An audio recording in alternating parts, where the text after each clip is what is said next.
Veja no ICL Notícias, segunda edição. Não vou dizer só o que o presidente da Câmara quer que eu diga.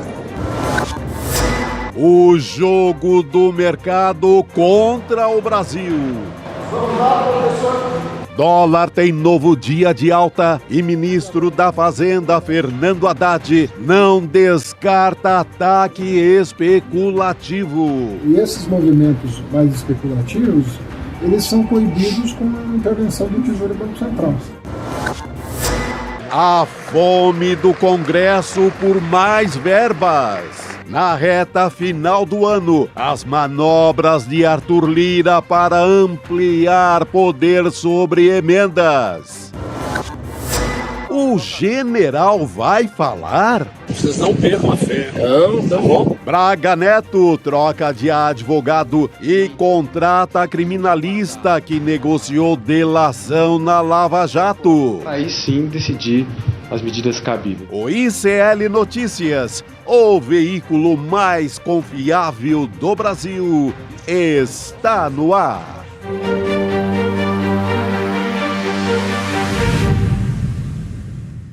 Olá, boa noite. Seja muito bem-vindo, seja muito bem-vindo. ICL Notícias, segunda edição, está no ar. Estamos ao vivaço nos canais do Instituto Conhecimento Liberta, Eduardo Moreira no YouTube e também na Pop TV no Rio Grande do Sul, hoje dia 18 de dezembro de 2024. Estamos ali na meiuca da semana. Chico Sá, Rodrigo Viana, boa noite. Estamos na meiuca de um caos no mercado, né? Produzido por setores do mercado. O dólar bateu na máxima histórica, Chico. Bateu em mais... Fechou a 6,26, Rodrigo. 6,26, né? Eu estava olhando mais cedo que tinha passado 6,20. R$ 6,26 é uma aposta total do mercado contra o governo e principalmente para embolsar, para ganhar dinheiro, né? O Lula, para baixar isso, ele tem que dizer, não sou candidato, o dólar vai para 2. Pode ser. Eu não sou candidato, Lula vai para 2. Já vinha nessa tendência, mas estoura tudo quando sai a rodada de pesquisas da Quest, com Tarcísio sem chance, ninguém perto do Lula, aquilo detona um processo que vai demorar a passar. Ainda mais essa semana que está sendo discutida o pacote, está sendo discutido o pacote do Fernando Haddad no Congresso Nacional, né, dos cortes que não estão sendo bem vistos, vamos dizer assim, pelo dito mercado financeiro, né, eles estão incomodados. É isso, e daqui a pouquinho, Gabi, Chico e todas e todos que nos acompanham, Eduardo Moreira ao vivo aqui no ICL Notícias, segunda edição, para fazer uma avaliação de quem conhece por dentro as artimanhas do mercado financeiro e vai trazer para a gente uma avaliação. O que está acontecendo? Segundo o Edu, ele já adiantou aqui para a gente, é um momento crucial, um momento decisivo, não só para quem aposta no mercado, mas para o governo também, nesse embate, nesse braço de ferro com o mercado financeiro. Edu Moreira, daqui a pouco ao vivo aqui com a gente. Gabi? Isso aí, Muito Eduardo bom. Moreira vem conversar com a gente. Também hoje teremos Heloísa Vilela e o deputado pastor Henrique Vieira também para falar da movimentação no Congresso, não é isso? Então, convidados aí fortíssimos, né? Participantes fortíssimos aqui no EN2. A gente tem mais pesquisas saindo hoje, Gabi, Chico. Hoje saiu uma nova abordagem do Datafolha. Ontem o Datafolha trouxe a avaliação do governo Lula, quase que um empate entre ótimo, bom e ruim, péssimo. A gente avaliou aqui. Hoje há outros aspectos que o Datafolha traz sobre a visão do eleitorado brasileiro em relação à democracia, às instituições, ao golpe, tudo isso nessa rodada de pesquisas. Eu vou aqui rapidinho trazer esses números para que depois a gente possa voltar a esse debate sobre o mercado financeiro, o que está em jogo no Brasil. Mas antes vamos dar uma olhada aqui, olha, número importante, a maioria dos brasileiros acha que Bolsonaro tentou sim dar um golpe e participou do golpe de Estado. É a manchete principal aqui no Datafolha, aliás, da Folha, né, baseando-se nos números do Datafolha. 52% acham que Bolsonaro tentou dar um golpe para seguir na presidência. 52% é também mais ou menos o nível de apoio que o Lula tem na sociedade, né? Mas mesmo quem votou no Bolsonaro, uma parte acha que o Bolsonaro tentou dar um golpe. Uma parte, não a maioria, mas uma parte. Então a gente tem a maioria do povo brasileiro concordando com esta tese de que o Bolsonaro tentou dar um golpe, e é mais do que uma tese a essa altura, já há indícios fortíssimos, inclusive apontados pelo relatório da Polícia Federal. 39% dizem que não, que o Bolsonaro não participou, não teve nada a ver com o golpe. Então tem uma diferença aí, 52-39, que coloca o Bolsonaro no cenário do golpe de 8 de janeiro. E olha, isso é mais forte.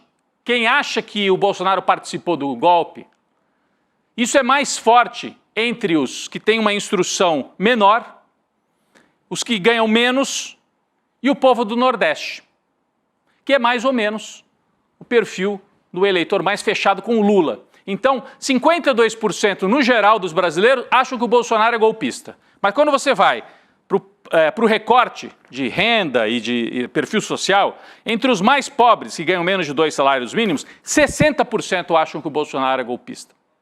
Entre os menos instruídos, 59% acham que o Bolsonaro é golpista. E entre o povo do Nordeste, 64% acha que o Bolsonaro é golpista. Então, há claramente, né, um alinhamento maior do povo que votou no Lula com a constatação de que o Bolsonaro é golpista. Mas, mesmo entre os bolsonaristas, isso começa a crescer. Não é uma boa notícia para o Bolsonaro, às vésperas da Procuradoria-Geral da República oferecer denúncia contra ele, contra outros generais e militares que participaram da tentativa de golpe em 2022. Mais do que isso, hein, gente? Segundo o Datafolha, a maioria do povo brasileiro acha que nós corremos um grande risco de ver uma ditadura instalada no país. É o outro número que aparece aqui, ó. O país sofreu um grande risco de golpe de Estado em 2022? Para 43%, sim. 43% dizem que foi um grande risco de golpe de Estado. 17%, um risco médio. Se você somar as duas, 43 com 17, dá 60% que dizem que o Brasil sofreu um grande ou um mediano risco de ter golpe de Estado. Só 25% dizem que não houve risco nenhum. Então, consolida-se a ideia de que nós passamos mesmo à beira de uma nova ditadura militar instalada pelo bolsonarismo. Número importante também, repito, às vésperas da Procuradoria da PGR apresentar a sua denúncia, que deve acontecer no começo do ano que vem. Né? Vamos seguir adiante aqui. STF está até de prontidão, né, Rodrigo? Pode acontecer. Está de prontidão, né? Nós vimos hoje, o Alexandre de Moraes não vai tirar férias. Não é bom sinal para o Bolsonaro, Chico. Não, nem o Paulo Gonet vai tirar férias também. Ih, rapaz. Parece que o período de Natal talvez dê uma zedada aí. Vai dar uma Pois zedada. é, a essa altura os bolsonaristas vão comprar até pacote de turismo pro Xandão e pro Gonet para tentar atraí-los, né? Para levá-los para longe. Vai pro Caribe, vai pro Nordeste, vai pra Bahia, vai pra Pernambuco, porque vão ficar trabalhando. Então tem essa notícia, daqui a pouco nós vamos trazer mais detalhes. Apesar disso, as pessoas, na maioria, acham que o Bolsonaro participou do golpe de Estado, teve responsabilidade. Mas quando se pergunta especificamente, você acha que o Bolsonaro chegou a participar daquela trama para matar o Lula, o Alckmin e o Alexandre de Moraes? Aí as pessoas têm dúvida. Ou seja, elas acham que o Bolsonaro participou do golpe, mas chegou a tramar a morte do Moraes, do Lula e do Alckmin? Aí as pessoas têm alguma dúvida, ficam com o pé meio atrás, porque é realmente algo muito forte, né? Um presidente da República em exercício tramando a morte de quem ganhou a eleição. Então, 39% dizem que ele teve participação e 46% dizem que não teve, 15% não sabe. Então, aqui pode ser um recorte que mostra que o Bolsonaro pode ser condenado, mas talvez tenha um atenuante, né? O Supremo vai julgar isso. O Bolsonaro participou. Participou até onde? Participou daquele detalhe dos kids pretos que chegaram a dizer que se o Moraes resistisse era para neutralizar, para matar? Talvez os advogados mostrem, olha, não tem prova disso. O Bolsonaro participou de reuniões, mas dizer que ele encomendou a morte do Moraes, do Lula e do Alckmin, acho que isso vai sobrar mais na mão dos militares diretamente envolvidos e menos na mão do Bolsonaro. É um recorte. Por isso que é importante. O julgamento é para colocar tudo isso em perspectiva, né? Fazer as devidas responsabilizações, né, Chico? Pelo que se sabe até agora, essa bomba aí está mais na mão do Braga Neto. E do Mário Fernandes, aquele general que está preso, inclusive. Exatamente. Então, essa parte aqui, a própria opinião pública tem dúvida se o Bolsonaro tramou a morte. Agora, que teve militar que tramou a morte, teve. Pode ser que o Bolsonaro não tenha ido diretamente até este ponto. Vamos ver, os advogados dele vão tentar provar esta tese. Outra coisa importante, a pesquisa aí sai um pouco do golpismo e vai... Como é que o público brasileiro avalia as instituições?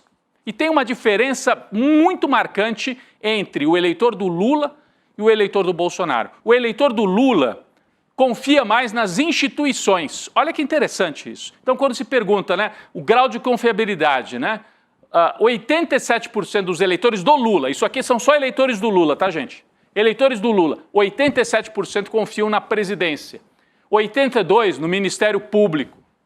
Aí vem imprensa, Poder Judiciário, 79% confiam no Poder Judiciário, no STF. Depois você vai ver a diferença na hora que eu colocar aqui os eleitores do Bolsonaro. E 78% confiam nas empresas brasileiras, 72% ainda confiam nas Forças Armadas, apesar do golpismo. Porque entendem assim, ó, as Forças Armadas são importantes para o país e tal, tem general que é golpista, mas não é que o eleitor do Lula veja as Forças Armadas como inimigas, né? Interessante esse recorte, né? E redes sociais estão lá embaixo, ó, 52%. As pessoas desconfiam das redes sociais, o que é um bom sinal, tem que desconfiar mesmo. Quando vai para o eleitor do Bolsonaro, muda bastante, gente. Vamos passar aqui para a próxima tela, como é que os eleitores do Bolsonaro veem as instituições. Aí, quem tem mais confiabilidade? As empresas. 81% as empresas, 77% as Forças Armadas. E olha o STF onde aparece, 36%. Então, entre os eleitores do Lula, mais de 70% confiam no STF. Do Bolsonaro, 36%. Porque o STF é que vai julgar o chefe deles. E que provavelmente vai botar na cadeia o Jair Bolsonaro. Mas tem também um recorte que não é só político, é ideológico mesmo, né, Chico e Gabi? Você vê, o eleitor do Bolsonaro é aquele que acredita nessa história do liberalismo, da livre iniciativa, desconfia do Estado e confia mais nas empresas. Ou pelo menos de uma parte do Estado. Enquanto o eleitor do Lula confia mais nas instituições tradicionais do Estado brasileiro. É um recorte interessante e ajuda a gente a compreender que tem uma diferença mesmo. A gente até comentava outro dia aqui na redação. Vocês lembram daquela live do Boulos com o Marçal? Quando eles começam a falar sobre empreendedorismo, sobre progresso, você quer progredir na vida, não quer? Ali se colocaram duas visões de mundo, né? E que tem a ver com esse recorte aqui também. O Marçal fala, ô Boulos, você mora na mesma casinha lá, desde sempre, você não quer progredir, não? Então tem uma ideia de que o progresso vem pelo esforço individual entre os bolsonaristas. Entre os lulistas também, as pessoas querem progredir, querem melhorar de vida, mas sabem que isso tem que se dar de uma maneira mais coletiva. E que se o país melhorar, é melhor para todo mundo, né? Os bolsonaristas apostam mais em saídas individuais. Bom, isso é também um recorte da pesquisa. Eu fico me perguntando, será que o Datafolha não mediu cenários eleitorais, Chico? Porque você falou, pesquisa Quest mostrou o Lula bem à frente do Tarcísio. Essa foi a maior pesquisa, né? Porque foram 4.000 pessoas ouvidas. No Datafolha ou qualquer uma dessas, na Quest. Qualquer uma dessas, Datafolha e tal, fica ali em pesquisa nacional com 2.000 pessoas e nada mais que isso. A Quest foi muito relevante nesse sentido, né? O que se espera é que o Datafolha tenha feito também. Aí nós vamos nesse pacote. E aí nós vamos poder comparar, né? Que na Quest o Lula está numa vantagem confortável em relação aos candidatos da direita, inclusive o Bolsonaro. E mais ainda em relação ao Tarcísio, que até já tirou o time de campo e falou, não, eu vou para a reeleição para governador. E o Chico está dizendo, será que é por isso que o mercado está tão assanhado? Precisa atacar o Lula, porque vão ter que aguentar o Lula mais 2 anos, talvez mais 6. Peguei também a leitura do seu texto, lá do seu artigo no portal ICL Notícias, que mostra uma direita sem candidato. Isso é muito grave para o mercado, para a direita no geral. Que você tinha um Tarcísio visto ali como um salvador. Ele, além de pontuar muito embaixo, ele ainda retira, eu acho que a estratégia, ele retirou apenas para sair do alvo das acusações. É muito tempo para ser candidato à presidência da República, durante tanto exposto. Então, mas é uma direita sem candidato, isso é muito sério. Porque a gente sempre diz aqui, não quer dizer que a direita não tenha força social. Ela tem força social, metade do país, mas está nesse momento, sem uma expressão política para representá-la numa candidatura nacional. Porque o Bolsonaro está inelegível e os outros estão aí fragmentados. Será que até 2026 ela se organiza? Pode ser. Mas hoje, olhando o quadro político, a gente tem o Lula, que tem metade do país com ele, e tem uma direita fragmentada. Vamos ver se isso muda até 2026. E o Datafolha fez essa pergunta também sobre intenção de voto. Vamos aguardar que se fez, vai sair nas próximas horas, nos próximos dias, a pesquisa eleitoral. Só para terminar aqui, antes do Eduardo Moreira, Gabi, sabemos se o Eduardo Moreira já está preparado para entrar, para falar sobre o mercado? Já então, está já preparado. Eduardo Moreira ao vivo para decifrar aqui para a gente o que está acontecendo no mercado financeiro. Só para terminar aqui, então, o Datafolha também perguntou a opinião das pessoas sobre a democracia. 69% dizem preferir a democracia no Brasil. Então é forte, eu achei positivo, mas caiu um pouco. No último levantamento em 2022 eram 79%. De qualquer maneira, mais de dois terços dos brasileiros defendendo a democracia. Então é um bom sinal de que nós temos aí, não temos tantos adeptos aí de um golpe militar. Se dessem o golpe em 2022, iam ter dificuldade para manter o golpe depois, porque a maior parte da população, a essa altura, não está disposta a comprar mais essa tese de regime forte, ditadura, tanque na rua, milico, etc. Então, é um bom sinal, é um recorte importante também dessa pesquisa Datafolha. Gabi? Isso aí, Rodrigo. A gente vai voltar a falar do dólar agora, porque Eduardo Moreira já está aqui na nossa mesa redonda para conversar com a gente tentar entender por que o dólar continua operando em alta, fechou a 6,26, como a gente explicou aqui na abertura do ICL Notícias segunda edição. Esse é o maior valor da história. A gente falou sobre a possibilidade disso estar acontecendo por conta do ajuste fiscal, da votação no Congresso Nacional, mas também ontem Débora Maganha, por exemplo, falou de uma possibilidade de ataque especulativo contra o real. Edu, boa noite para você. Explica para a gente esse imbróglio todo. Vamos lá. Primeiro, se vocês me permitem, queria fazer 3 comentários muito rápidos sobre o que o Rodrigo mostrou agora. Vamos lá. O primeiro é o seguinte, tem uma pergunta que é feita ali que diz que 46% dos brasileiros não acreditam que o Bolsonaro participou da Trump. Bota de novo na tela, porque é muito... Parece detalhe, mas não é. Uma coisa super importante. E pode ser... Não. Coloca lá. Vamos lá. Olha só. Olha como o diabo mora nos detalhes. O diabo mora nos detalhes. E a turma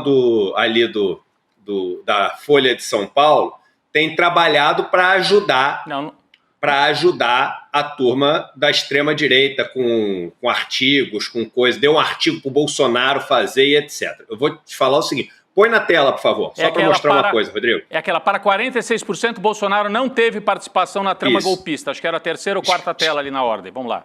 Olha o detalhe, aí é o matemático entrando na história, o engenheiro. Não é essa não, gente. Voltando, é aquela que está escrito para 46%.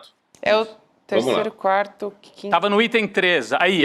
Olha só, olha como esse negócio de pesquisa você pode levar para onde você quiser quem está te respondendo, e você pode conseguir forçar a resposta que você quiser. Para 46%, Bolsonaro não teve participação na trama golpista e em plano para matar Lula. São duas coisas completamente diferentes.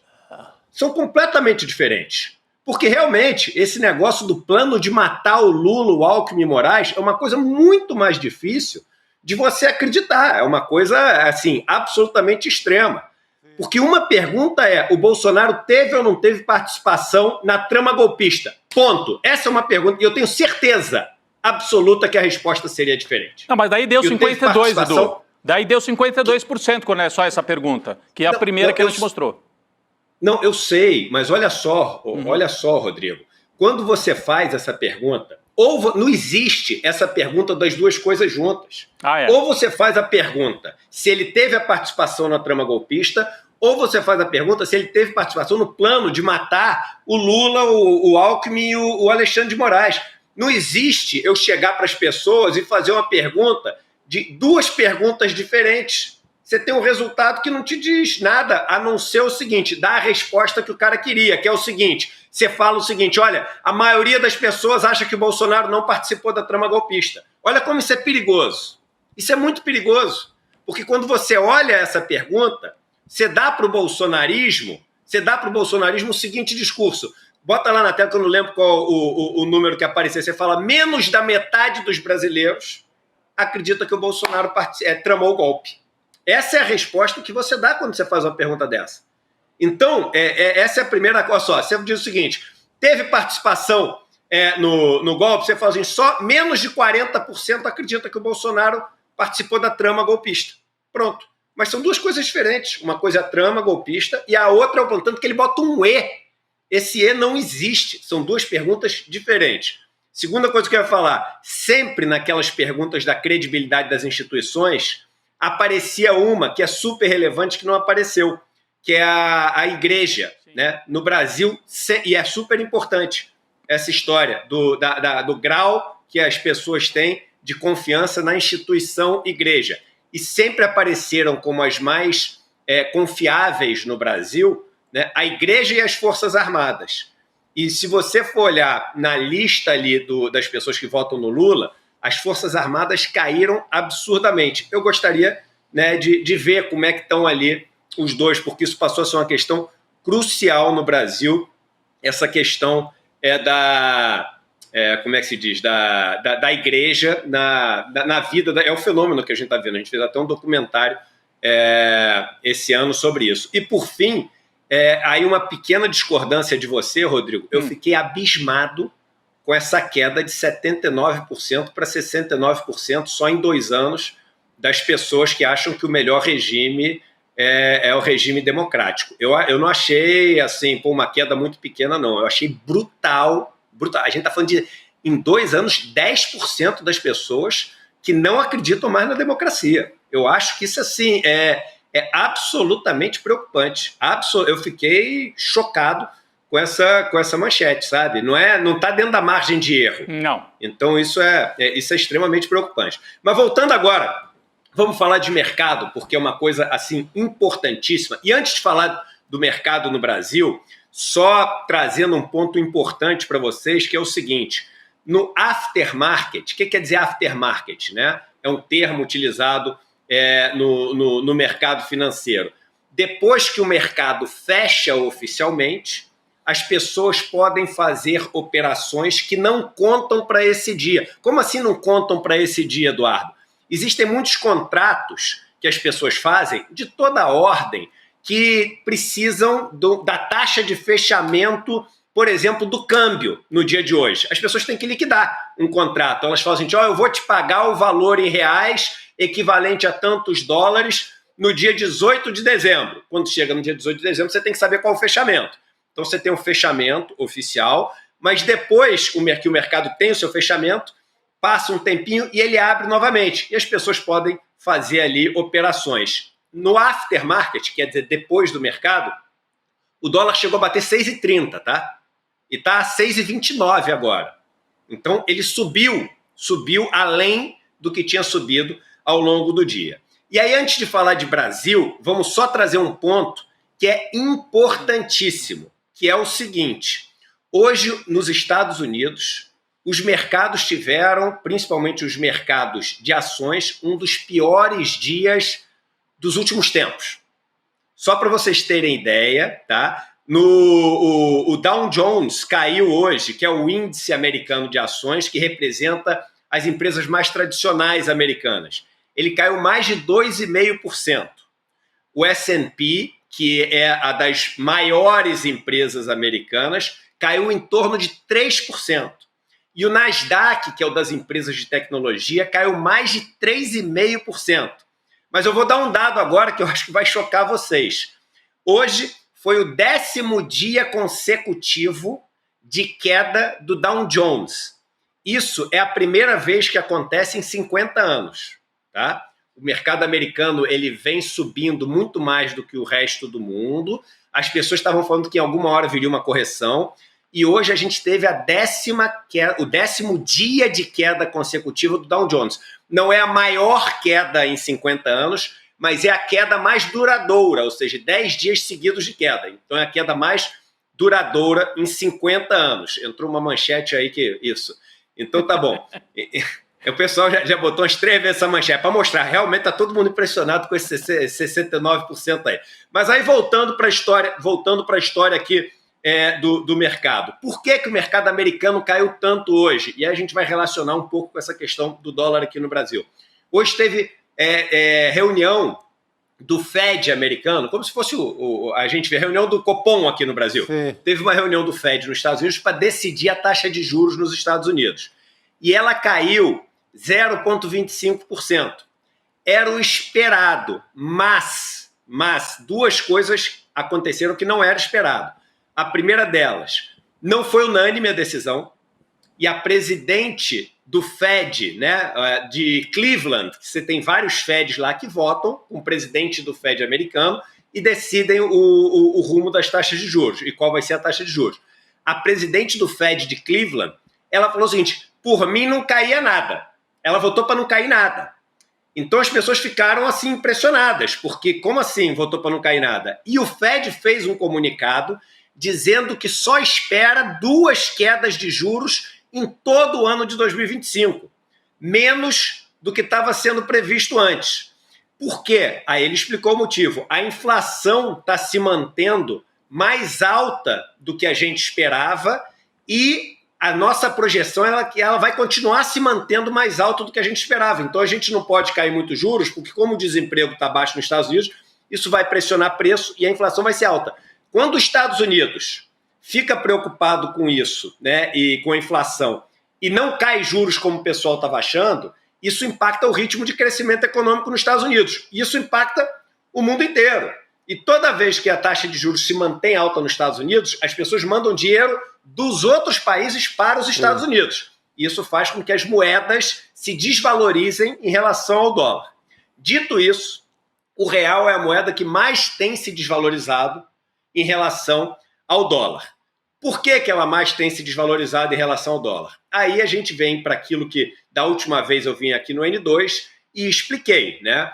O mercado, ele entra num ciclo de apostar contra. Quando ele aposta contra, ele faz com que a taxa do dólar ela suba muito. Quando a taxa do dólar sobe, as taxas futuros, a taxa futuro dos juros sobem também, porque você fala, com dólar mais alto você vai ter inflação. Para segurar a inflação você vai ter que subir juros. Na lógica que é a lógica que funciona aqui no nosso tripé macroeconômico do câmbio flutuante, da taxa de juros e inflation target ali, né, que é a meta de inflação. Então você fala o seguinte, se o dólar subir, a inflação vai subir, se a inflação subir, eu vou ter que subir juro. Só que quando você sobe o juro, você desacelera a economia e faz com que as pessoas investam menos. Quando as pessoas investam menos, as pessoas ficam achando que o Brasil, enfim, vai ter um problema para continuar o seu crescimento necessário para equalizar suas contas, a sua situação fiscal, sai investimento do Brasil, o dólar sobe mais, sobe mais, aí você começa o ciclo negativo, tudo piora. E você tem o ciclo virtuoso e vicioso, isso que a gente está vendo é um ciclo vicioso, onde a piora traz piora que traz piora. Quando o mercado todo aposta na piora, você começa com a especulação. E vamos lembrar um dado importantíssimo, que as pessoas falam muito pouco. Hoje, de cada 10 notícias, matéria da Piauí, da revista Piauí, que, por sinal, é um bom exemplo disso, mas de cada 10 notícias que a gente lê de economia, 8 são de portais, sites ou jornais cujo dono é alguém do mercado financeiro. É um banco ou uma corretora. As pessoas se esquecem disso. Não era assim há 20 anos atrás. É assim hoje. O mercado tinha influência sobre a mídia, mas não era dona da mídia. Então, hoje, o poder de especular se somou ao poder da narrativa, de você criar a notícia que você quiser. E se somou ao poder explosivo das redes sociais, de você criar pânico, de você criar tudo que você quiser. Então, isso está acontecendo. Eu, infelizmente, acertei aquilo que eu falei na última vez que eu vim aqui no N2, que eu falei, olha, a esquerda está minimizando isso, dizendo que isso é só papo da Faria Lima. Eu falei, não, o negócio não é só papo, não. A gente pode estar entrando num movimento que vai se retroalimentar e vai levar a gente para uma situação crucial. Eu falei isso no último N2, tem até corte meu na internet. Aconteceu exatamente o que eu, infelizmente, queria estar errado, mas aconteceu exatamente o que eu tinha falado. Chegamos agora a 6h30. E aí tá todo mundo achando, cara, ferrou, agora vai para 6h50, vai para 7, o Brasil vai quebrar, vão pedir o impeachment do Lula. Não é isso. Não é isso, porque as pessoas se esquecem do princípio básico de para que você faz uma chantagem. Ninguém faz uma chantagem para matar o refém. As pessoas fazem chantagem para negociar. É isso que as pessoas têm que entender. O que vai acontecer agora? A turma da Faria Lima, sabe o que ela está fazendo nesse momento? Ela está olhando para o telefone, esperando o telefone tocar. Com a faca aqui encostada no pescoço do... Ela sabe o seguinte, cara, porque chegou num ponto que o governo falou, ferrou. Porque com dólar a 6,50 não tem como, a inflação vai lamber, a inflação vai subir. Com a inflação lambendo, a opinião pública vai se voltar contra o governo vai perder popularidade. Não tem como, se os preços começam a subir muito, as notícias ficam todas ruins, o governo perde popularidade.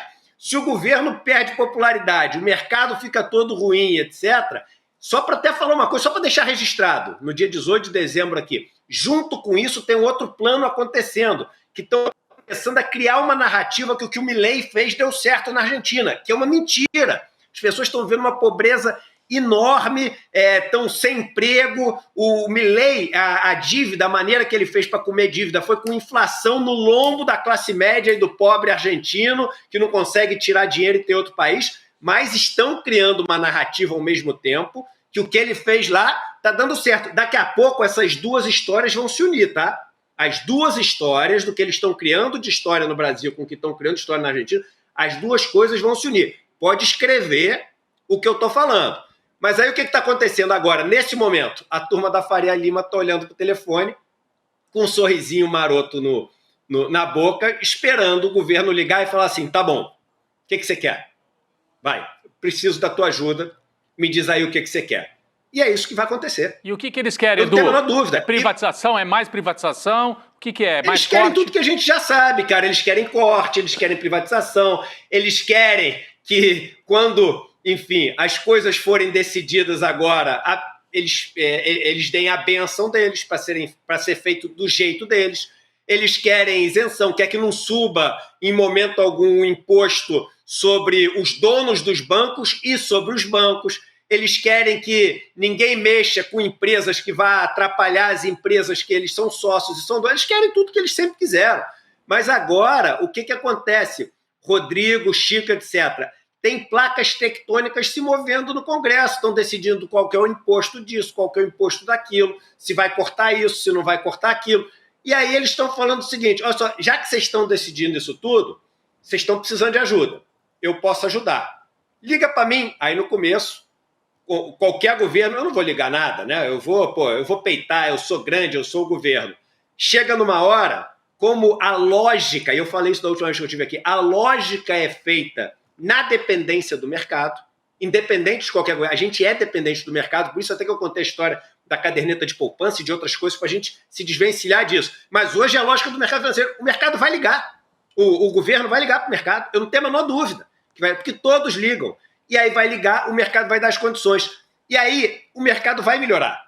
E sabe por que o mercado vai melhorar? Porque para o mercado é ruim também piorar sem limite. Porque quando piora sem limite, aí você começa com chute na canela. Porque o governo pode dar chute na canela. O governo pode chegar e falar assim, eu vou fazer um controle de divisa agora. Então eu vou fazer o seguinte, não pode mandar dólar para fora. Eu vou começar, aí começa a botar, para quem mandar o dólar para fora vai ter uma taxa gigantesca. Aí começa a fazer a heterodoxia, que é o que a turma morre de medo, porque aí pode pegar no bolso deles, pode engessar dinheiro deles, pode congelar dinheiro deles. Não falando do mercado, não é congelar poupança, não é nada disso. É mexer com o dinheiro grande da turma, que eles não querem também. Eles sabem que se vai no limite, não resta alternativa para um governo. Nenhum governo quer fazer isso. Você perde investimento de fora, você perde um monte de coisa. Mas quando você chega no limite do limite do limite, isso é feito. É só olhar a história, que foi feito várias vezes. Então está naquele ponto que o mercado está assim, esticamos o suficiente para o cara negociar, o cara precisa que a gente ajude ele, porque senão ele vai agora entrar no momento de perder popularidade que ele também não quer, e a gente não quer que o cara chute na canela. E, a gente já ganhou o dinheiro que tinha que ganhar, já deu o nosso recado, agora a gente consegue o que a gente precisa e o mercado volta à normalidade. Vai voltar para 5,50? Não vai, não vai. Mas a minha aposta é que não vai sair piorando para sempre, porque a qualquer momento o telefone da Faria Lima ali vai ligar e a gente não vai nem ficar sabendo que isso aconteceu. Mas vai ter o combinado para os dois lados saírem vivos da história, o mercado 10 vezes melhor, porque ganhou dinheiro nessa piora toda, mas para os dois lados saírem vivos nessa história, vai ter em algum momento aí esse combinado, esse acordo de cavalheiros. O que me ocorre na metáfora do Edu, da chantagem, e eu fico pensando naquela cena de alguém que sequestra e coloca a arma na cabeça do outro, é que às vezes dá errado. Às vezes, quem está sequestrando acaba executado, ou executa a vítima, né? Então, às vezes pode dar errado, né, Edu? Assim, com certeza. Um dos dois lados... Isso que eu tô te falando é cheio de risco. É cheio de risco. Pode dar tudo. O dólar, é claro que o dólar pode ir para 7.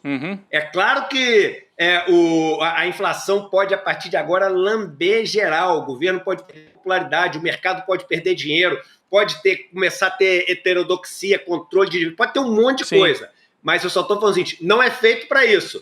O sequestro não é feito para o cara ir preso e matar o refém. Tem um motivo, né? Sim. Então a turma lá, ela está ali esperando o telefone tocar para conseguir o que ela queria. Que é o valor do sequestro. Assim como no Congresso é o valor das emendas, Rodrigo. Não tá fácil, não tá fácil. Edu, obrigada por hoje. Foi importante aqui para a gente conseguir colocar uma lupa no que está acontecendo. Importantíssimo. Aí. Valeu, Edu. Valeu, então, gente. Valeu. Um abraço aí para vocês. Obrigado. Boa noite. Em suma, o que o Edu disse para a gente é que o objetivo dessa especulação e do ataque especulativo não é derrubar o Lula, é conseguir vantagens. Pode acabar gerando uma instabilidade gigantesca em que um dos dois lados, enfim, não negocie no ritmo que o mercado gostaria, né? Mas na leitura política você enfraquece o governo perante a sua plataforma de campanha eleitoral em 2022. Você compromete, inclusive, essa isenção, que seria de até 5 mil. 5 mil reais. Tem que cobrar dos grandes em cima. Exatamente, porque você não vai mexer mais com quem ganha um pouco mais. Porque para você isentar quem ganha até 5 mil... Você tem que tirar quem ganha... os lucros e dividendos altíssimos. Exatamente. Isso que o Edu falou, essa turma não quer pagar nem 10%, que é a proposta do pacote do Haddad. E esse que é o problema para o Congresso Nacional, né? Ter justamente que tirar o dos mais ricos. E uma parte do sequestro assim, quando o Edu usa a metáfora do sequestro, uma parte do sequestro é essa. Esqueçam isso de cobrar imposto a mais de quem ganha muito. Esqueçam, tirem isso da mesa, acabou. Exatamente. E aí, se tirar isso, não dá para dar isenção até 5 mil reais. E aí é o que o Chico falou, perde o discurso da campanha de 22. Você tem um governo fraco, sem uma grande bandeira para a próxima eleição. Mesmo com esse cenário da direita não tendo um baita candidato até agora, com o Bolsonaro inelegível, mas você tem o Lula ali, o mercado força a ter um Lula capenga até a eleição. É isso. Essa a aposta. Já que a direita não tem candidato, vocês também não vão ter. Hoje o mercado está fazendo a política, né? Está fazendo o jogo político que a extrema-direita... Quer dizer, se a gente imaginar, né, que em 18 e 22 os ultra-neoliberais usaram o Bolsonaro como ferramenta, agora não estão podendo usar o Bolsonaro porque ele está inelegível. Estão indo direto para o combate. Direto. Porque em 18 você elege o Bolsonaro com o posto Piranga. O que era o posto Piranga, Paulo Guedes? Era isso, era o mercado com um capitão que defendia a tortura de candidato. Em 22 repetiram a aposta, perderam. Agora não tem Bolsonaro, que está inelegível, estão tendo que ir direto para o combate, sem intermediários. Nas outras vezes tiveram intermediários. O PSDB já foi esse intermediário de uma maneira muito mais tênue, o Aécio e tal, o Serra. Agora foi o Bolsonaro. E eles não têm intermediários, agora é diretamente o mercado contra o Lula. O Lula negocia sempre, Gabi. A gente sabe que o perfil do Lula e do Haddad é de negociação. Agora está tendo que negociar com a arma apontada para a cabeça. E vai tentar, né, salvar agora, nesse primeiro momento, como numa velha... Ele aposta na habilidade política dele que possa chegar no último ano melhor do que o mercado quer. O Lula. O Lula. Mas é difícil, porque os caras vão cobrar alta essa fatura. Vai cobrar alta essa fatura, Chico. Isso porque a gente tem diversas instâncias ali que a economia está melhorando. Mas, ainda assim, o que o mercado quer é falar de arcabouço fiscal. Você começou a ter artigos já, né? O Edu falou que a cada 8 meios de comunicação que fala de economia, a cada 10, 8 são de bancos ou de banqueiros, etc. Hoje teve um que falou que o Brasil não aguenta mais 2 anos de Lula. Isso é uma senha, a meu ver, uma senha radical, né? Sim. Extremista, para envenenar o cenário político. Sim. Aquela senha que estava faltando. Vamos chamar a Elô para a nossa conversa, aproveitar, já me avisaram que ela está aqui, então acho que a Elô tem muito a acrescentar também. Por favor. Nessa história. Elô, eu ia começar falando sobre as férias, ou melhor, as não férias, né? As férias canceladas do ministro Alexandre de Moraes, também do Flávio Dino, mas se você quiser dar o seu pitaco aí também, porque eu sei que você está acompanhando muito de perto. Eu só queria aproveitar para dizer que, assim, é claro que agora não adianta nem falar disso, né, mas hoje eu almocei com um economista que aposta no desenvolvimento como forma de gerir economia, gerar emprego, revitalizar a indústria e tal, enfim, essa linha desenvolvimentista que eu acho que a gente aqui aposta bastante também, né, e ele estava falando que ele vê um erro de origem, sabe, essa ideia de que você não pode propor nada diferente do que o mercado quer logo de saída, que já colocou o governo de cara numa camisa de força, que é essa meta de inflação de 3%, que é o arcabouço fiscal, tudo dentro de uma lógica que é a lógica do mercado. E agora a gente continua, quer dizer, o governo, né, o país continua refém dessa lógica, porque de saída não propôs uma outra lógica. Não sei se teria conseguido, mas talvez tivesse mais margem de negociação do que tem agora, não sei. Mas, enfim, o que a gente vê é que essa lógica perversa da chantagem de tornar o governo refém se repete no Congresso, né? É exatamente o que a gente está vendo essa semana com a votação desse pacote de ajuste fiscal, que enquanto não sai a grana das emendas, não tem votação. Então, assim, está custando por baixo 4,2 bilhões de reais, que é o volume de emendas que o governo teve que liberar, e com aquela trapaça inacreditável de última hora do presidente da Câmara, que não só obrigou o governo a soltar esse dinheiro, como incluiu projetos que nem estavam lá nesse pacote de emendas, que já tinham sido aprovadas pelas comissões da Câmara. Ele cancelou o trabalho das comissões e meteu mais uma lista ali. Então, assim, 70 milhões só para Alagoas, de 180 novos projetos, 180 milhões de reais em novos projetos, 40% tudo para Alagoas. Então, assim, é chantagem em cima de chantagem. Então, Gabi, eu queria só, então a gente tem duas chantagens, a chantagem do mercado financeiro de um lado, do outro a chantagem do Centrão, as duas se encontram, porque o Centrão é operador, de certa maneira, dos interesses do mercado também. E porque o pacote fiscal que está discutido no Congresso também é utilizado ali pelo mercado financeiro como uma das justificativas. Exatamente. Mas eu queria, enquanto a gente observa essas duas chantagens operando, tem um terceiro movimento, que é a extrema-direita, o Bolsonaro já inelegível e em breve denunciado.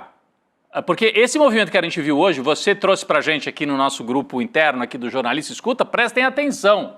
Alexandre de Moraes está cancelando as férias. Paulo Gonet está suspendendo as férias. O que significa isso aí, Heloísa? É só porque eles vão ficar estudando 900 páginas da Polícia Federal? Ou pode vir surpresa aí no recesso, aí final de dezembro, janeiro? O que você pode trazer para a gente? Que acho que isso também é uma bomba, né, de saber, hein? É um movimento importante. Importantíssimo. Conta pra gente. Com certeza. Você imagina que o recesso vai do dia 20 de dezembro ao dia 1º de fevereiro, né? Então, é muito tempo para ficar achando que não vai sair nenhum indiciamento novo.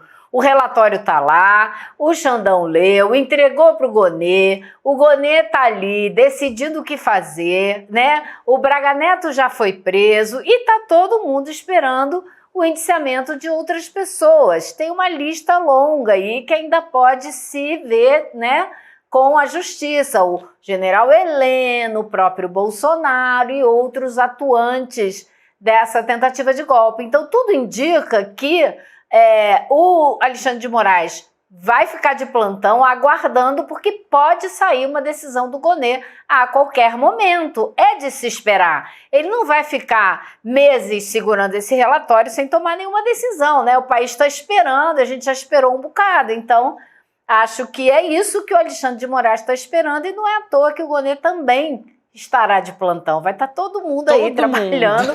Eu acho que é evidente o motivo, né? Elô, só o Flávio Dino, né, fazer essa ressalva aqui, que o Flávio Dino abriu mão das férias também, dizendo que vai trabalhar no processo das emendas parlamentares, o que é importante também, já que a gente acabou de ter essa manobra do Arthur Lira. Será que ele vai dar uma resposta à altura também? Isso a gente tem que ficar de olho. Porque ele que tinha colocado ali um limite, né, Lu? Pois é, exatamente. Isso daí é que está me intrigando demais, porque qual vai ser a resolução disso? Você tem, desde agosto, né, o PSOL foi lá no STF e falou, olha, a gente precisa olhar esse negócio das emendas, porque isso é irregular, não está certo, tem que olhar. Aí o Dino chama todo mundo, negocia, fala que tem que ter regras, que não pode ser essa bandalha, né? Claro que ele não falou assim, mas eu vou falar desse jeito, porque é uma bandalha mesmo, usar dinheiro público sem dizer onde que está indo o dinheiro. Aí fizeram um acordo, passaram uma lei no Congresso que não mudava nada, Dino barrou tudo, não liberou as emendas até agora. Aí chega no último minuto, fazem essa manobra, enviam esse ofício assinado por 17 líderes partidários, assumindo como se as emendas fossem de autoria deles e mandam para o governo. Agora, o governo resolveu liberar porque precisa aprovar o pacote de ajuste fiscal e precisa passar a lei orçamentária, precisa acabar esse ano e resolver essas coisas todas. Liberou. O que acontece? O governo diz, pague. Aí isso bate no Ministério. O Ministério da Saúde está correndo atrás dos padrinhos de R$1 bilhão em emendas. Você imagina se você é o ministro da Saúde ou o secretário da área financeira lá que tem que ir lá e assinar embaixo do pagamento dessa emenda, da execução dessa emenda. Você vai botar seu CPF lá. Aí se agora nas férias do Dino ele disser não, isso daí é irregular, isso daí é inconstitucional, isso está ferindo a regra que eu estabeleci. Quem é que vai devolver esse dinheiro? Quem é que vai pagar por essa decisão? Então isso tudo está muito nebuloso, por isso a esplanada dos ministérios apavorada, muita gente exigindo o nome dos padrinhos dessas emendas, tem deputado voluntariamente já mandando o seu nome e dizendo qual é a sua emenda para o ministério e dizendo que só vai votar no pacote de ajuste fiscal depois que o dinheiro cair na conta.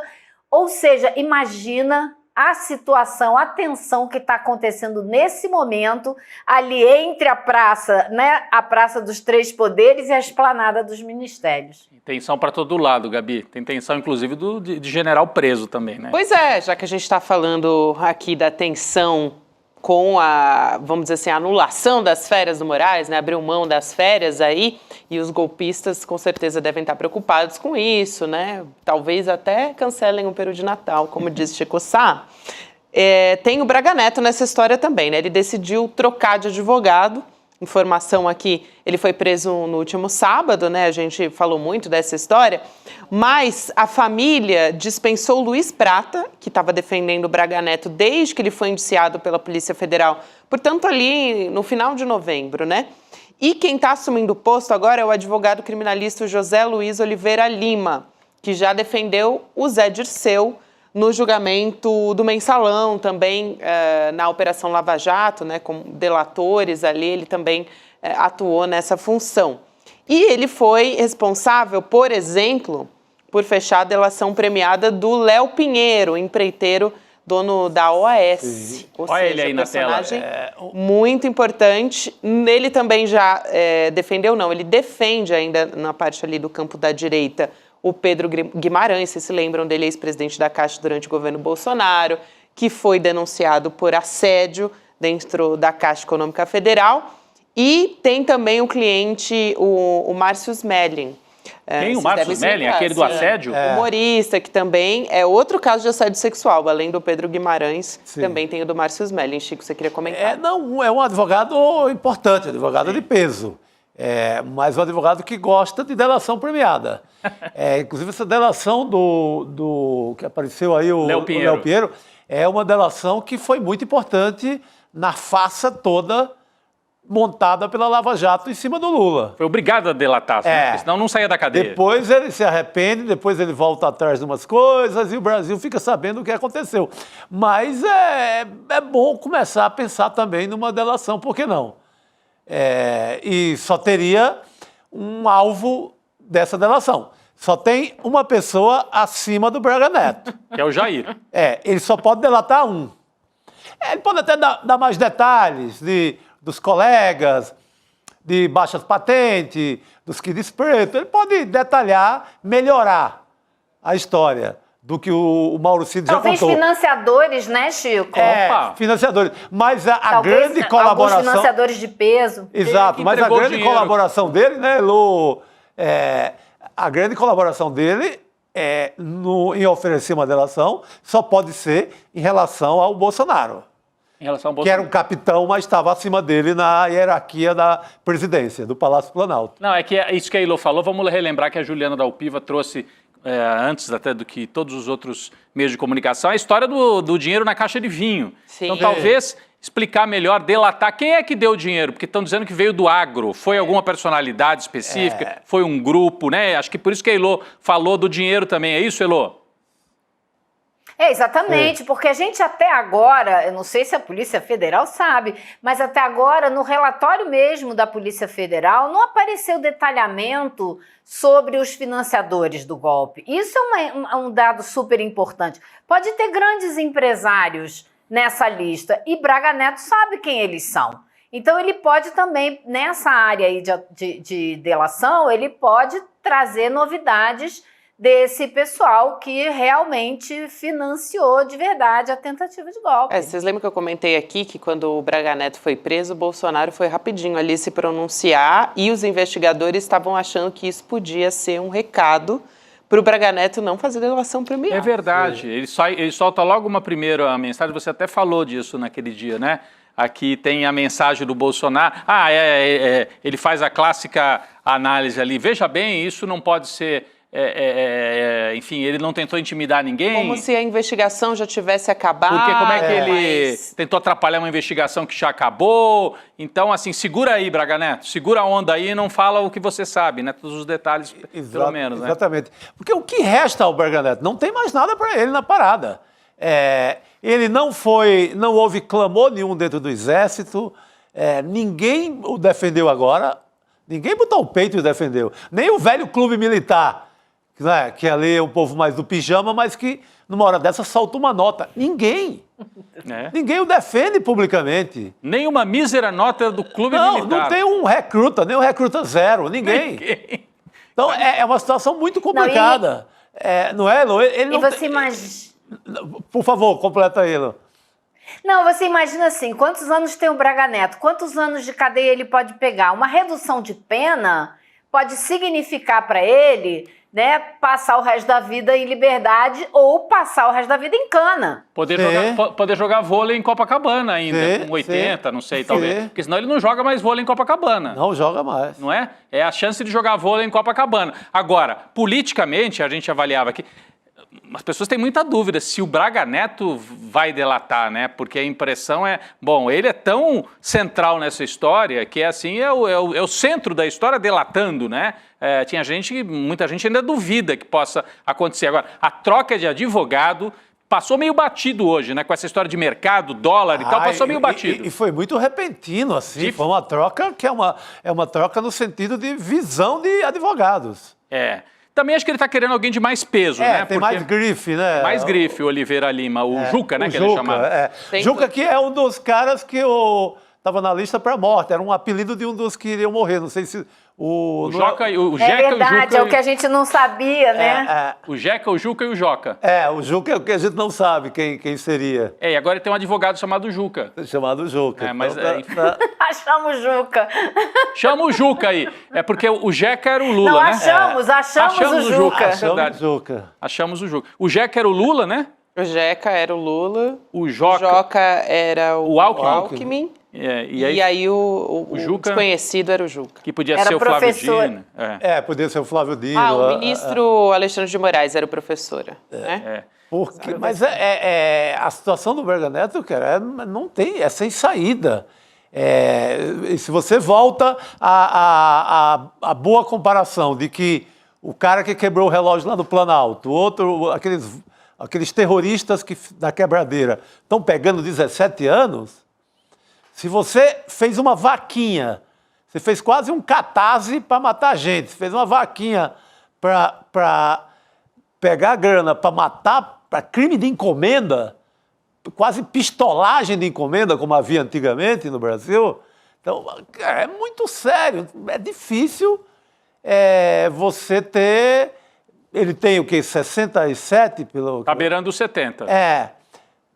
Olha, no mínimo, com todos aqueles benefícios que você consegue, 20 anos aí de cadeia é uma coisa... Pega uns 22 anos, cumpre uns 7, né? Tudo bem, vai cumprir dentro de um quartel, mas vai estar preso. 9, 10, vai estar preso. Aí vai sair com quase 80, vai sair com 80, é isso. Embora tenha direito lá o filé mignon que a gente paga para o Exército, mas está guardado. Tá guardado. Simbólico talvez seja o mais importante dessa história toda, né? Que é o primeiro general general 4 estrelas que já está preso, mas pode ser condenado, né, Gabi? Exatamente. Pode ser condenado. Mais do que a prisão dele em si, eu acho que pra gente no Brasil o que importa é ver o julgamento e a condenação. É isso, Elô. Aula de história ao vivo. Boa. Perfeito, Elô. Tem também, entrando ainda nesse ponto a respeito dos golpistas, mas entrando para falar da anistia aqui, saiu agora há pouco uma pesquisa da Datafolha sobre o golpe que a gente trouxe e saiu mais um número agora há pouco. Que é um outro recorte da mesma pesquisa. Outro recorte da mesma pesquisa, exatamente. Datafolha mostrando 62% são contra a anistia aos participantes do ataque golpista do 8 de janeiro. Então, a gente não tinha essa informação, é uma informação nova, e aí a gente tem alguns outros recortes dentro dessa manchete que sai do Datafolha agora, né? Eleitores de Bolsonaro e trabalhadores informais são os que mais apoiam a anistia aos condenados do 8 de janeiro. Então, eleitores de Bolsonaro, por exemplo, Elô, 45%, assalariados, sem registro, 38%, empresários, 37%, evangélicos, 37%, homens, 37% também.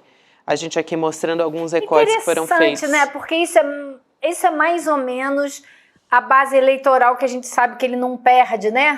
Aquele núcleo duro ali que nunca deixa de ser bolsonarista. Então tá coerente, né? E eles querem anistia, né? Quer dizer, você só anistia alguém que cometeu um crime. Então, reconhecem que ele cometeu o crime e querem anistia, essa turma. Mas a maioria da população brasileira, quantos por cento, Gabi? 62, segundo... 62%. Ou seja, quase 2/3 dos brasileiros são contra a anistia. Precisa avisar lá a Carol Detone na CCJ, que outro dia ela falou lá na hora de votar a anistia. Estamos aqui para votar, precisamos votar porque é o clamor da sociedade. Não é o clamor da sociedade. De forma alguma. 2/3 têm o clamor de não anistiar golpista. E isso é uma boa notícia. Fica mais difícil o jogo para o Bolsonaro. Tem também aqui um outro recorte incrível, que né? Porque eu achei interessante. esse mesmo pessoal que...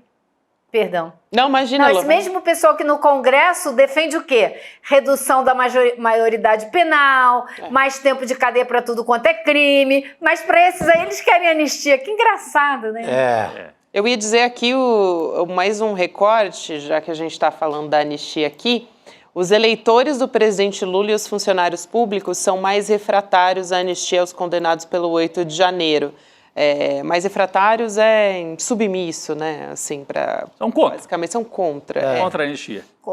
Então a gente tem aqui eleitores de Lula, 72%, né? Então é um número muito mais alto. Funcionários públicos, 68%, estudantes também, 68%, desempregados, 67%, e moradores do Nordeste, 66%. Então o contrário, né, Elô, também é verdadeiro aqui, quando a gente está falando de... Agora eu acho pouco, viu? Acho pouco. Eleitor de Lula, 70 e tantos %. Funcionário público, 68%. Acho muito pouco. Tinha que ser 95% no mínimo.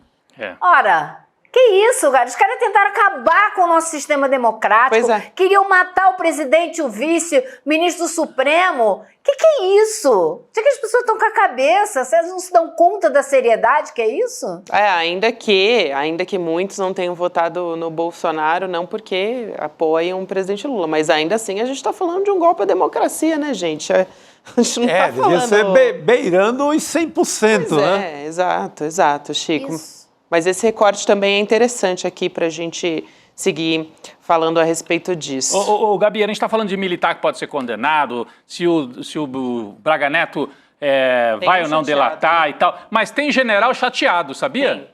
Tem um general que está tristinho. Não está indiciado. Porque ele não foi indiciado, ele foi esquecido, ninguém convidou para dar o golpe. O general Ramos, coitado. Não foi convidado para a festa do golpe. Não foi convidado para a festa da Selma, como eles chamavam. Festa da Selma. Ele foi excluído. Sabe aquele cara que fica excluído no cantinho da turma? Ele era um golpista, bolsonarista e tal, e não chamaram pro complô, porque dizem que ele é muito fofoqueiro. Mas ele, com isso, deu sorte. Olha aí, o general Ramos se distraído e tenta justificar a ausência em plano golpista. É como se ele dissesse, eu queria estar lá, mas não me convidaram, pô. Ele acha que perdeu a moral com a direita, né? Pois porque, é. pô, eu não estava no golpe, estava longe ali da parada. Ele sequer soube. Mas é porque ele fofoca muito e não era de confiança. Já pensou? Aí tiraram ele. Tem gente muito louca nesse mundo, né? Na hora que a gente tá vendo todo mundo ser preso, o cara vai dizer, poxa, vocês esqueceram de mim?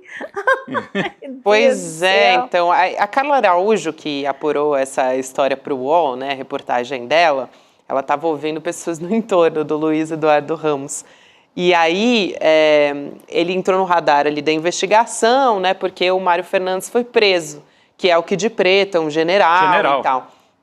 E ele foi secretário executivo quando o Ramos era ministro da Secretaria-Geral do Bolsonaro, aqui para dar um pouquinho de contexto dessa história. Ou seja, o Mário Fernandes era o executivo do Ramos. Isso.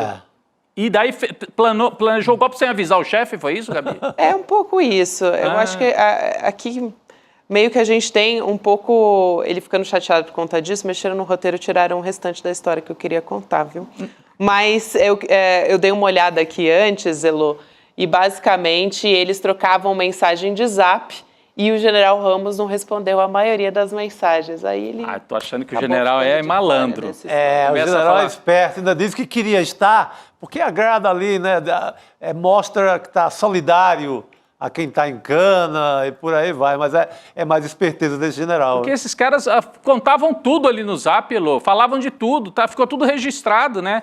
É porque eles tinham tanta certeza que eles iam ganhar, eles acreditavam naquela maluquice que eles inventaram, né? De que o Lula não sobe a rampa e tal, acreditaram nisso, os kids pretos foram para a rua, então eles tinham certeza, então podiam tramar à vontade. A maneira como eles se referiam ao Lula, se referiam ao Alexandre de Moraes, monitoravam o ministro do Supremo Tribunal Federal como se a gente tivesse em 1970, quando o Rubens Paiva foi sequestrado e morto. Eles estavam achando que voltaram ali para o... Não, e Rodrigo, eu acho que tem também uma certeza, não só de que ia dar tudo certo, mas uma certeza histórica de que eles jamais vão ser punidos. É isso. Então eles ficam tranquilos. Bom, é isso que a gente precisa acabar. Nenhum deles imaginava que ia chegar onde chegou, com um general com um Braga Neto na cadeia. Mesmo uma cadeia de luxo, mas está com liberdade restrita. Nenhum imaginava, Rodrigo. A história desse país não fazia com que ninguém imaginasse isso. E olha como é que a história dá uma volta curiosa, né? Porque Alexandre de Moraes, que foi nomeado ministro do Supremo pelo Temer, que por sua vez foi um golpista que derrubou a Dilma com o apoio dos militares, nomeia o Alexandre de Moraes, que depois vira o sujeito que enfrenta os militares em 22, se evita que eles avancem mais, e que está sustentando o julgamento e vai adiante. E quando se propõe, vamos fazer acordo, né, desde o começo do governo e tal, ele não, porque queriam a cabeça dele, né, e ele sabe disso, ele teve acesso a isso tudo. Então, a história dá uma volta, assim, incrível. É um plot twist. É um plot twist. É porque é um homem que veio da direita paulista, o Alexandre de Moraes, é muito improvável. Se fosse o Flávio Dino nesse papel, a gente falaria, olha, o Flávio Dino está lá e tal. Mas é um homem que veio da direita paulista, né? Conservador, mas professor de direito constitucional e que não traiu... Mas legalista, né? Não traiu... Legalista, não traiu... A sua trajetória. Nem a Constituição, né? Ele está só seguindo. Interessante mesmo. Como é que essa história deu a volta. E o general Ramos, ou por malandragem, ou porque foi excluído da turminha, tá aí reclamando, não me convidaram para a festa da Selma. Ele e o Mourão também. O Mourão ficou fora da parada. Outro excluído. Mas o Mourão é porque ninguém leva ele a sério, ali é meio daquela turma da chacota ali. Que chama aí também o golpe de... Ele usa um termo assim... Ele usa um termo... Tabajara. Mas esse é porque ficou fora, ele tem um pouco de inveja, porque ele foi desconsiderado totalmente, né? Sem dúvida. Ele perde a condição de vice que ele tinha para o Braga Neto e escanteiam ele, né? É tanto que ele vai achar... Não, e ele como vice, ele era completamente desconsiderado, né? Completamente. Olha a diferença de atuação, de participação, de importância que tem o Alckmin e o que tinha o Mourão. Sim, o Alckmin não só é um ministro de Estado, como é vice, e tem uma atuação importantíssima nesse governo. Claro. O Mourão era um Zé Ninguém no governo, inclusive se desentendeu com o Bolsonaro várias vezes. E virou vice meio por acaso, né? Que essa história já foi contada. Quem ia ser o vice ia ser o príncipe Orleans. E na última hora não gostaram de algo na trajetória pessoal do príncipe e tal, e tiraram o príncipe. Olha, o Bolsonaro queria ter um príncipe da família real portuguesa como vice. Meu Deus, aí era outro plot, como é que é? Twist, né? Plot twist. Meu Deus do céu. E aí ficou assim, ficou o Mourão, que é esse personagem aí que também foi excluído, ele e o Ramos. Ai, Elô Vilela, obrigada por hoje, querida. Valeu. Obrigado, Elô. Boa noite, querida. Obrigado. Tchau, pessoal. Um beijo. É bom, Rodrigo, eu gosto, porque aí você traz a risada da Elô, né? Daí a gente dá uma aliviada. A audiência gosta. O Gustavo pergunta aqui por um nome que a gente esqueceu. E o General Heleno? A gente esqueceu. Não, mas esse está indiciado. Não esquecemos. Ele está indiciado. Está indiciado. Cacai até explicou isso pra gente, né? Eu perguntei segunda-feira. Ele está indiciado, mas ele, que se saiba, não cometeu nenhum ato como cometeu o Braga Neto, que foi entendido como atrapalhar as investigações, né? Então, que tentou obter informações da delação do Mauro Cid com o Cid Pai. Por isso que o Braga Neto está preso. O Heleno está preso porque mexeu, tentou interferir agora. O Heleno está na moita. Está na moita. Ninguém nunca mais se vê. Ele dava uma saída em Brasília, era visto, vez por outra um fotógrafo roubava uma foto aqui, outra dele. Nunca mais. O bicho está na moita, está guardado, porque pode pesar para ele muito em breve. O que é dele está guardado. É isso aí, Rodrigo. Vamos seguir agora falando sobre as emendas. A gente já comentou aqui que o PSOL entrou com um mandado de segurança no Supremo Tribunal Federal contra o Arthur Lira. Ontem até, no ICL Notícias segunda edição, a gente já trouxe essa informação pedindo pela anulação de um ato do presidente da Câmara que ampliou esses poderes. A Elô estava comentando dele mesmo, né, na verdade, dos líderes sobre as emendas parlamentares. Então, ele criou uma espécie de emenda dos líderes, informação que foi levantada pelo Breno Pires, de Brasília, lá da revista Piauí, e fez uma espécie ali de manobra, nova manobra, né, um cambalacho, ele chamou, na Câmara dos Deputados para conseguir ter mais dinheiro e também sem identificar, né, nessas planilhas aí dos bilhões de reais, quem é quem está recebendo o quê. Isso. Vamos chamar o deputado pastor Henrique Vieira para também explicar essa história para a gente. Até uma reportagem do Jornal Globo indica que 73 milhões de reais em emendas foram destinados a Alagoas, a maioria, então, portanto, o estado do Arthur Lira. Boa noite, deputada, seja muito bem-vindo. Boa noite. Boa noite, gente. Um prazer estar com vocês. Vocês me ouvem bem, certo? Sim. Muito bem. Sim, deputado. A gente queria começar... Eu até hoje... Claro, pode falar. Não, pode falar.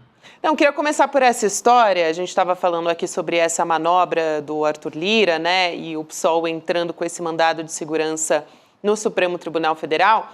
Eu queria entender um pouco como isso se localiza no tempo aqui, porque a gente tem já sexta-feira a entrada do recesso parlamentar e diversas propostas que estão sendo levadas a toque de caixa, né? Ou aprovadas ou não. O Arthur Lira também deu declaração dizendo, olha, não sei se o pacote fiscal do Fernando Haddad vai ser aprovado. Quer dizer, dando muitos recados ali políticos para o governo federal. Então, na prática, né, o que esse mandado de segurança, em que momento ele pode ter uma eficácia e quando a gente deve ver uma efetividade dessa medida, se é que a gente vai ver na sua avaliação? Certo. Mais uma vez, boa noite.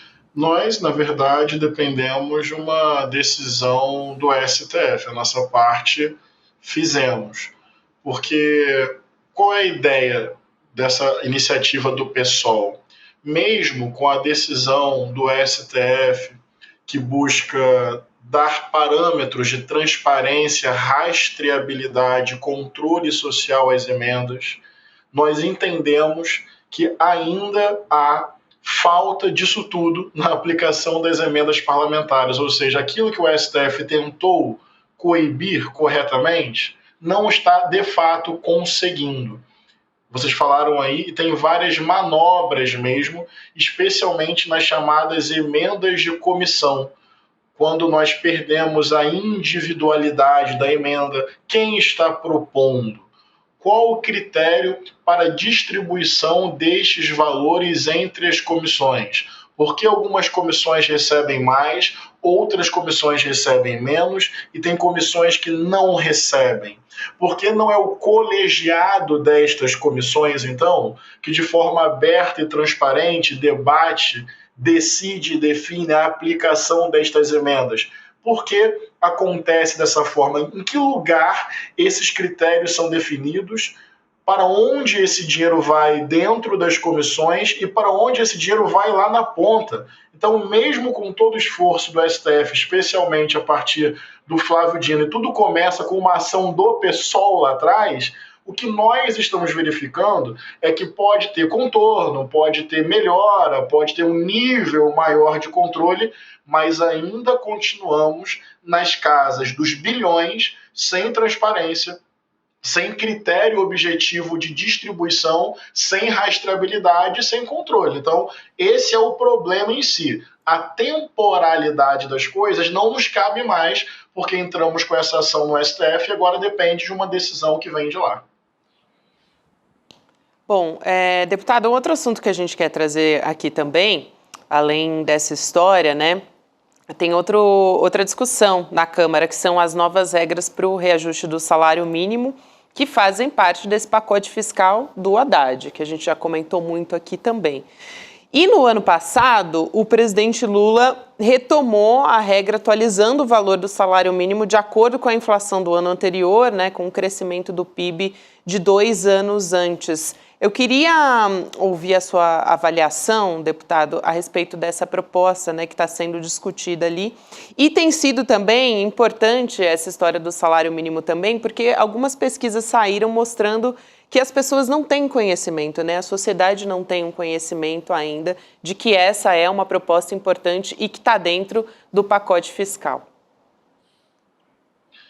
Pois é, esse tema é muito complexo e muito importante. Nós do PSOL somos base de sustentação do governo Lula. É o governo que hoje nos dá condições de enfrentar a extrema-direita, defender a democracia e retomar políticas de crescimento econômico com inclusão social, tirando pessoas da fome. Então, nós temos essa seriedade diante do cenário que vivemos no mundo e no Brasil. Nossos inimigos são a atualização do fascismo. Lula, que ganhou a eleição dentro de uma frente ampla democrática, nós estamos dentro dela com muita responsabilidade. Agora, esse pacote de ajuste fiscal, nós não podemos ter acordo, inclusive querendo ajudar o governo Lula a cumprir o seu programa eleito nas urnas em 22 de melhorar a vida do nosso povo.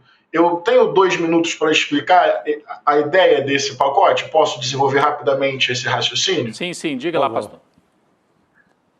Bem, tudo começa com o arcabouço fiscal aprovado ano passado, que na verdade é um novo teto de gastos, obviamente melhor do que o anterior, porque no limite possibilita que você pode ampliar em 2,5% os gastos públicos, considerando a variação da receita do ano anterior. Resumindo, você pode, ano a ano, dependendo da situação fiscal, ampliar despesa pública. O que isso tem a ver? Com universidade, com creche, com hospital, com infraestrutura, com seguridade. Então, a capacidade de ampliar gasto.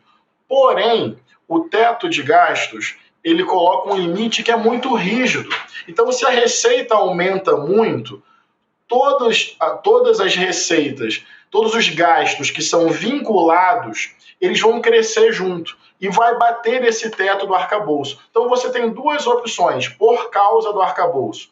Ou você desvincula essas receitas, você acaba com o piso constitucional da saúde, piso constitucional da educação, você não valoriza o salário mínimo ou você corta em outras áreas. Resumindo, o arcabouço fiscal limita a capacidade de investimento público. Quando a receita aumenta muito, você vai ter que cortar, inclusive, algumas despesas.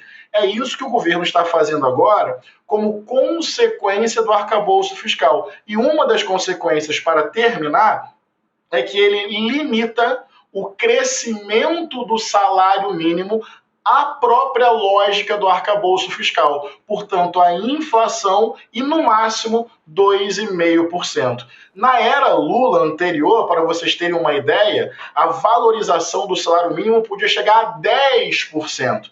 E o salário mínimo é base para outras coisas, como previdência, seguridade, benefícios sociais. Então nós estamos muito preocupados, porque na hora de cortar despesas, o que está acontecendo? Cortando despesas daquilo que vai lá na ponta ajudar o nosso povo pobre, trabalhador, que depende de programas sociais e do salário mínimo para sobreviver. Em nome da defesa do governo Lula e do seu programa, nós não podemos concordar com essa lógica. Muito bem. Deputado, queria também chamar a atenção aqui para um vídeo do deputado Glauber Braga. Ele fez um discurso hoje e até direcionando crítica ao presidente da Câmara, o Arthur Lira, né?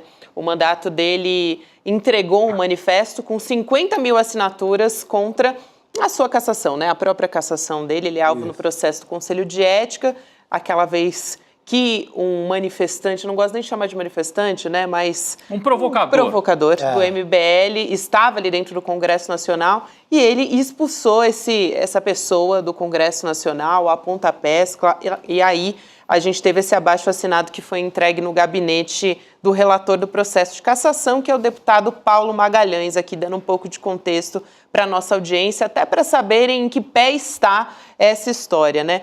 Vamos rodar o vídeo e na sequência a gente volta a se falar. Vamos lá. E eu me comprometo com vocês. Não vou fazer um mandato manietado. Não vou fazer um mandato pela metade. Não vou dizer só o que o presidente da Câmara quer que eu diga. Não vou participar de um script pré-definido. Eu não fui votado para exercer mandato pela metade. E não tem qualquer chantagem que vai fazer com que eu exerça um mandato desse jeito. Aí um recado muito claro ao presidente da Câmara, Arthur Lira. Enfim, deputado Glauber Braga, a gente sempre ressalta aqui, né, que é um deputado muito combativo e que se coloca muito fortemente ali, enfrentando muitas vezes o Arthur Lira. A minha pergunta para o deputado Pastor Henrique é: se ele, pelo que conhece do Congresso, pelo que ouve nos corredores do Congresso e apura com seus pares, vamos dizer assim, né? A ideia do Arthur Lira é chegar mesmo até a cassação do Glauber Braga ou ele quer assustar? A gente falava mais cedo sobre chantagem. O mercado, em relação ao governo, colocou praticamente uma faca no pescoço do governo e está esperando o resgate, né? O Arthur Lira... A chantagem das emendas também, né, Rodrigo? Tem a chantagem das emendas e tal. Isso é mais uma operação desse tipo, de chantagem e tal, ou ele pode chegar efetivamente até a cassação? Ele está esperando um gesto do Glauber, do deputado Glauber, né? Do tipo, olha, vamos conversar, eu mudo aqui minha forma de atuação. E só lembrando que o Arthur Lira está no final dos últimos dias. É verdade. Isso vai ficar para a próxima mesa, talvez, né? A resolução. Mas queria ouvir a avaliação do deputado Pastor Henrique. Então, primeiro comentar, impressionante como a palavra chantagem na política brasileira aparece. A chantagem do mercado com o governo, a chantagem do Lira com o governo a partir das emendas. Então, realmente é algo foi naturalizado, característico, né, infelizmente, da política. Exatamente, é algo comum, mas que não deve ser naturalizado. Isso. Porque o rebaixamento do debate de ideias, é tudo na base da chantagem. Bem, primeiro, solidariedade total ao companheiro Glauber, ele é alvo desse processo de perseguição que o MBL provoca, com hostilidade, com violência, e o mandato dele precisa ser protegido e defendido em nome da democracia. Não é só defender o mandato do companheiro Glauber, é também defender a democracia. Bem, minha avaliação é a seguinte: é um cenário indefinido. Nós temos que tratar com muita seriedade, ter mobilização popular e acompanhamento da imprensa para a gente poder, de fato, defender a permanência do Glauber como é justo. Então, o camarão que dorme, a onda leva. Não dá para dormir no ponto. É preciso defender dentro das instâncias institucionais e manter mobilização popular e imprensa acompanhando. Isso é fundamental. Dito isso, uma percepção que eu tenho. Acho que o Glauber não será cassado. Muito por conta da luta dele, da luta da bancada do PSOL, dos movimentos sociais, mas o termômetro que eu percebo dos bastidores é de pressão, é de intimidação, é de assustar, é de mandar recado. E não é com o objetivo de chamar para o diálogo, nem se trata disso. O Lira não quer nos chamar para o diálogo nesse caso, não quer chamar o Glauber, eu tenho certeza disso. É mais ali, o Lira é curioso, né? É um arquiteto da política aqui, mas ele tem um espírito, às vezes, de fígado, e no fígado ele age. Então, eu acho que tem um pouco ali de vingança e perseguição à esquerda, ao PSOL e ao Glauber, mas se eu tivesse que apostar pelo que tenho escutado, a consequência final não será a cassação. Vai vir um tempo de esfriamento também agora com recesso, uma nova mesa diretora. Eu apostaria que não haverá cassação, mas não gratuitamente ou por bondade do Lira, mas também por esforço do próprio Glauber, da bancada do PSOL, dos movimentos sociais e de todo mundo que está acompanhando essa importante pauta da defesa do mandato do Glauber, que é a defesa da democracia. Não, já eu acho que até tempo, não teremos esse tempo no mandato ainda do Lira. Aí teremos eleições da mesa, não é, deputado? E pode, junta com essa pressão que o Glauber tem feito uma bela defesa do seu mandato, com o povo na rua. Por favor. E vai que eu me torno presidente da casa dia 1º de fevereiro. Aí eu enterro de vez. É verdade, o senhor é candidato, enfim, uma candidatura até de protesto contra esse poder exacerbado, né, desse grupo liderado pelo Arthur Lira. Então a gente vai acompanhar isso também. E quer Hugo Mota como sucessor, né? Candidatura de protesto e de proposta, porque não podemos dar consenso à candidatura de um aliado do Lira e do Eduardo Cunha como se tivesse tudo às mil maravilhas, entendeu? O próprio Hugo Mota, por enquanto, voltando ao assunto que vocês estavam falando, eu estava acompanhando, ele sequer se compromete com a não anistia. Então, eu entendo a lógica da governabilidade, sei que não é fácil, mas acho a nossa candidatura importante para pautar o parlamento, a imprensa e a sociedade. Senão a gente acaba normalizando um parlamento que, diante da extrema-direita, lava as mãos. Alguém com serenidade e coragem precisa pautar, sem anistia. Precisa pautar o que está acontecendo com o orçamento, o que está acontecendo com a aplicação de bilhões sem rastreio, controle social e transparência. Alguém precisa dizer que violência política de gênero não pode acontecer dentro do plenário e nas comissões. Por isso a nossa candidatura, que é de protesto sim, um bom e consistente protesto, mas de proposta, de programa, de democracia, cidadania, inclusão social e uma Câmara dos Deputados que não seja jogo de lobby de poderosos, mas possa atender aos interesses do nosso povão brasileiro trabalhador. Vou fazer essa defesa na primeira sessão do ano que vem, com muita consciência e com muita coragem. Quero muito agradecer a sua presença aqui, sempre um prazer, deputado Pastor Henrique Vieira. Até uma próxima, um grande abraço. Obrigado e boa sorte, boa noite, deputado. Bom trabalho por aí, deputado. A gente segue por aqui, Rodrigo. Tem uma história que acabou de sair, que olha, vocês estão prontos? Você que mora em São Paulo também, que está nos acompanhando de São Paulo, principalmente, presta atenção nessa história, porque a alta do dólar, a gente tem uma repercussão nacional aqui também, claro, internacional a respeito disso, né? Já teve até Donald Trump essa semana falando e influenciando no nosso câmbio. Mas quem também falou a respeito disso foi o prefeito de São Paulo, reeleito, tá? Ricardo Nunes, dizendo para a Globo News que a alta pode impactar no preço da tarifa de ônibus em São Paulo. Malandrinho, hein? Malandrinho, hein? Malandrinho. Ele promete, ele diz em todos os debates que não terá aumento. Não, Primeiro é esse. Aí agora ele aproveita a carona no dólar, óbvio que interfere, mas não ao ponto de determinar que vai ser 50 centavos a mais, R$1 a mais. Ele tá usando o quê? Como uma boa desculpa, né, Chico Sá? Porque muito malandro, né? É o famoso, é o Lula, a culpa é do Lula. A culpa é do Lula, o cara quer aplicar, né? Janeiro, normalmente, a gente já tem anúncios de reajuste de passagem, aliás, que está caríssima em São Paulo. Caríssima. Né? Porque, gente, pelo Estamos aqui em 4,20, né, em São Paulo.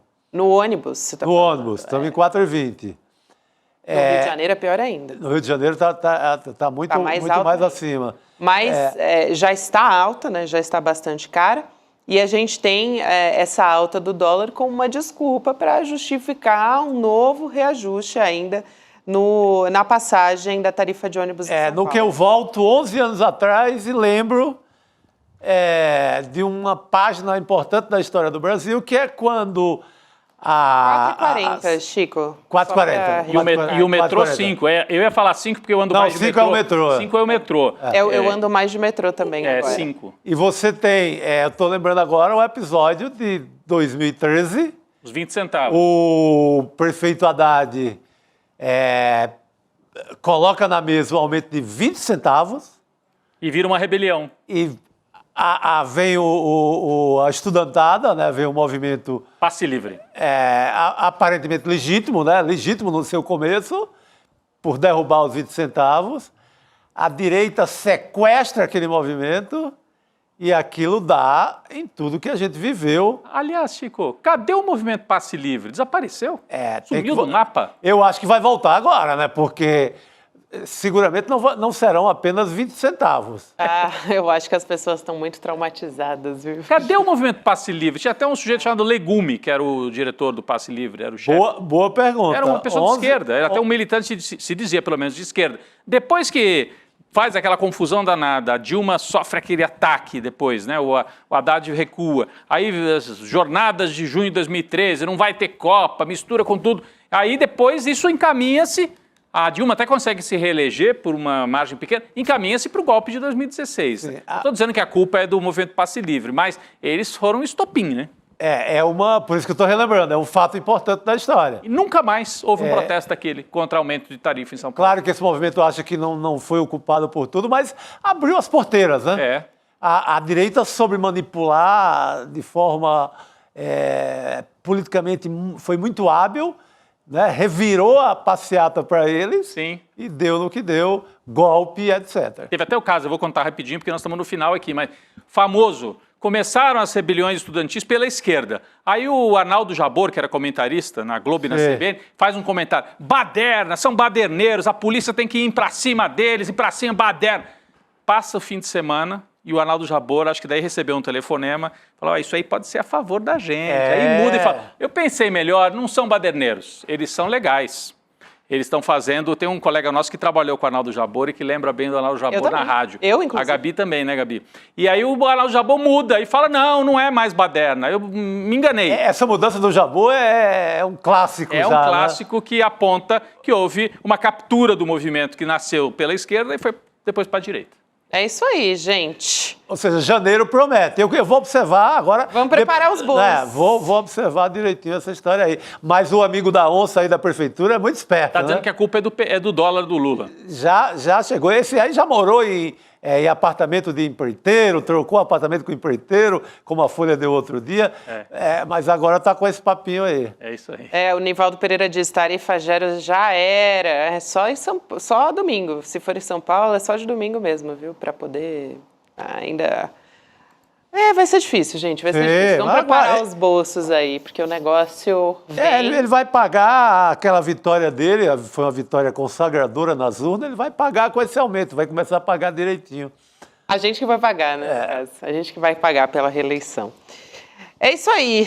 Chico Sá, Rodrigo Viana, quero também lembrar aqui que a gente teve a aula O Paradoxo da Escolha com o professor Barry Schwartz, e o ICL vai liberar um conteúdo inédito hoje, a partir das 8 horas da noite, uma entrevista exclusiva com o Barry Schwartz e o Eduardo Moreira entrevistando o Barry, né? O professor, psicólogo, Aí a gente está vendo a aula, né, que aconteceu no último domingo, que foi online, gratuita. Então, quem acompanhou a aula pôde entender como o excesso de opções que a gente tem, por exemplo, em plataformas para assistir série, para assistir filme, deixa a gente mais cansado, mais ansioso também. Parece que é bom, né? Quando a gente olha, nossa, tem um monte de opção, mas na verdade isso tem um efeito ali na nossa saúde mental, no nosso psique, né? Então, para não perder essa conversa, você acesse cln2.com.br, ativa a notificação para receber o alerta assim que a transmissão começar, ou então você pode ficar aqui nesse vídeo com a gente e a partir das 8 horas você pode acompanhar a entrevista. Fica um pouquinho aqui, espera, dá meia horinha, né? Vai fazer outra coisa, vai tomar um cafezinho, volta, dá um banho, café, volta. Fim de ano, clima bom. Agora, sabe o que eu ia comentar, Rodrigo? Hoje o Chico Sá voltou com as camisas. Eu fui provocado ontem, né? Fizeram que eu tava com camisa de... Demore falou, pô, tá muito simples. Camisa de gerente. Pô, hoje eu... Voltou. Nada contra os gerentes. Tá sempre chique, Chico Sá. Tá sempre elegante, então quero fazer... Agora, até o final do ano vai ser na extravagância. Ah, daqui pra frente, ó... É lá em cima a meta, é lá em cima. Também agora a gente tem... Gabi, você tá de kimono hoje, é isso mesmo? Você gostou? Eu gostei. Oriental, a coisa... Pode dizer que eu não reparei, fica só reparando no Chico. Eu também tô, pra ficar à altura do Chico, eu também vim com uma estampa. Todo mundo chique. Tem que ficar na altura de Chico Sá, não é fácil. Não é fácil, Rodrigo, é um desafio diário pra mim. É isso. A gente vai ter agora também o professor Lindener Pareto no Provocação Histórica. Gente, essa entrevista eu quero muito assistir. Creuza Oliveira, quase da família, trabalho doméstico, escravo, aliás, escravidão no Brasil. De novo, eu aqui com a minha miopia, não conseguindo enxergar. Mas a Creuza, eu já entrevistei a Creuza no passado, ela foi fundamental já desde a Constituinte de 88, quando as empregadas domésticas estavam ali reivindicando por condições melhores de trabalho. E a Creuza, ela trabalhava nos sindicatos, ela fazia um trabalho muito forte ali. Então, a Creuza tem um papel fundamental na nossa história. Eu fiquei, assim, muito feliz de ver a professora, né, para mim, pelo menos, professora Creuza no Provocação Histórica. Excelente. Agora, né? Terminou muito bom, terminou, já tá lá. Vamos Lindener nessa, e a então. Creuza. Vamos ganhar a partir de agora. Boa noite a todos. Rodrigo, Chico, estaremos de volta amanhã. Opa, valeu, amanhã, gente. Mais uma. Amanhã. A nossa aula com Barry Schwartz, um dos maiores psicólogos sociais do mundo, foi absolutamente fantástica. Realmente, o ICL não decepcionou no presente de fim de ano que trouxe para sua comunidade. Uma oportunidade única para todo mundo aprender sobre um dos temas mais instigantes e importantes da nossa geração e com o maior nome do mundo, com o maior expert do mundo sobre o tema. Muita gente pediu para assistir novamente a aula, porque teve tantos insights que não queria deixar aquilo passar. E muita gente que não conseguiu assistir ficou sabendo da aula e está pedindo para assistir. Eu tenho uma boa notícia para vocês. A gente liberou, por um tempo bem pequeno, o replay para vocês assistirem. Não percam a chance de assistir, não. Inclusive, no final, a gente preparou um presente de fim de ano para quem quiser fazer parte da comunidade do ICL. E esse presente vai valer para vocês também. Um abraço e boa aula.